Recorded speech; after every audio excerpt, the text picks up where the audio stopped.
प्रिय विद्यार्थियों नमस्कार। आज हम पढ़ेंगे भक्ति आंदोलन के कुछ प्रमुख संत। इनमें पहले हैं रामानुज। रामानुज भक्ति आंदोलन के प्रथम संत थे। उनका जन्म तिरुपति में हुआ था। रामानुज वैष्णव मत के अनुयायी थे।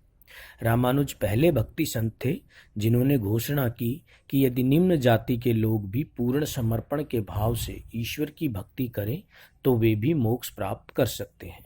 रामानुज द्वारा स्थापित संप्रदाय श्री संप्रदाय के नाम से जाना जाता है। रामानुज द्वारा संस्कृत में श्री भाष्य नामक ग्रंथ लिखा गया। रामानुज द्वारा स्थापित मत विशिष्ट द्वैत के नाम से जाना जाता है। इसका अभिप्राय है कि ईश्वर सर्वशक्तिमान है। ईश्वर से ही जगत की उत्पत्ति होती है। वही जगत का पालन व विनाश करता है। आत्मा व जगत ईश्वर के अंतर्गत ही विभिन्न अभिव्यक्तियां हैं। निम्बार्क भी 11वीं शताब्दी में उत्पन्न हुए थे। ये तेलंगाना के निवासी थे। निम्बार्क राधा व कृष्ण के उपासक थे तथा यह माना जाता है कि निम्बार्क प्रथम संत थे जिन्होंने पहली बार राधा का उल्लेख किया। निम्बार्क द्वारा स्थापित मत भेदाभेद द्वैत। इसका अभिप्राय है कि ईश्वर आत्मा और जगत में समानता होते हुए भी परस्पर भिन्नता है।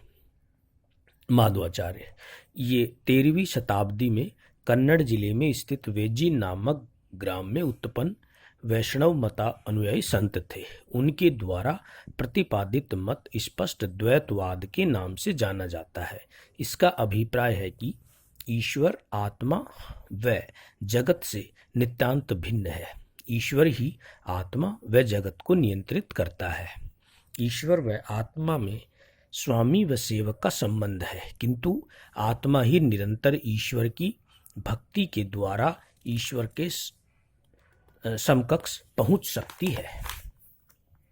रामानंद 16वीं शताब्दी में उत्पन्न भक्ति आंदोलन के प्रमुख संत हैं। भक्ति आंदोलन को दक्षिण भारत से उत्तर भारत में लाने का श्रेय रामानंद को ही है।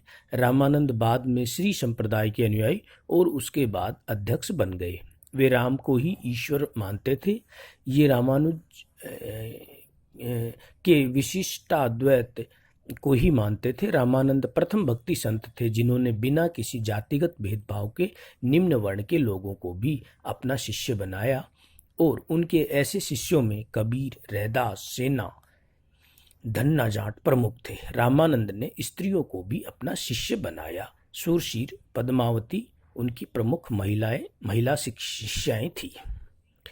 चैतन्य का जन्म बंगाल प्रांत में नदिया या नवद्वीप में 16वीं शताब्दी में हुआ।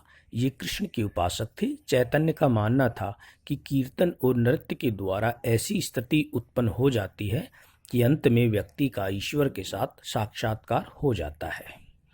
चैतन्य महाप्रभु को गौरांग महाप्रभु भी कहा जाता था। वल्लभाचार्य ये 16वीं शताब्दी के भक्ति आंदोलन के प्रमुख संत हुए हैं। वल्लभाचार्य के माता पिता तेलंगाना के निवासी थे, किंतु इनका जन्म बनारस में हुआ था। वल्लभाचार्य ने श्री नाथ जी कृष्ण का बाल रूप के उपासक थे। इनके द्वारा स्थापित संप्रदाय वल्लभ संप्रदाय या पुष्टि मार्ग के नाम से जाना जाता है। वल्लभाचार्य द्वारा स्थापित मत शुद्धाद्वैत के नाम से जाना जाता है। तो ये थे हमारे कुछ प्रमुख भक्ति आंदोलन के संत। धन्यवाद।